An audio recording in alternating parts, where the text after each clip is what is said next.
Pour moi, il est mort. Ils ne peuvent que contempler ce tronçon du canal, mais plus y lancer leur ligne de pêche. Les pêcheurs à la ligne de Saint-Quentin sont en colère à cause des algues.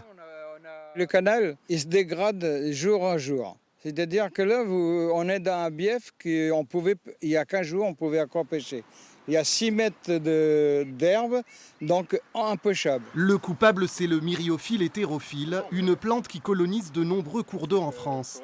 Au canal de Saint-Quentin, une opération d'arrachage a eu lieu il y a quelques semaines, pas assez efficace pour José Galop. Dans la Somme, ils nettoient. Dans le Sambre-d'Oise, c'est nettoyé parce qu'il y a des bateaux de plaisance. À Saint-Quentin, ils ne nettoient pas. On est les enfants les mal aimés de France. Face au problème, le président de l'association a toqué à toutes les portes, y compris celle des voies navigables de France. Pour le gestionnaire du canal, la solution miracle n'existe pas. Les pêcheurs, on leur a déjà proposé des lieux qui étaient traités pour certaines manifestations de pêche. On leur a proposé, s'il y a des zones qui étaient très, très impactées, plutôt de se reporter sur un linéaire qui est moins touché.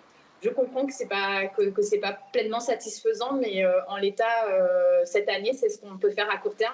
Que l'on pêche à la ligne ou au leurre, le problème avec les algues, c'est quand elles deviennent invasives. Quand il y en a trop, on ne peut pas pêcher, on ne peut pas lancer les leurres.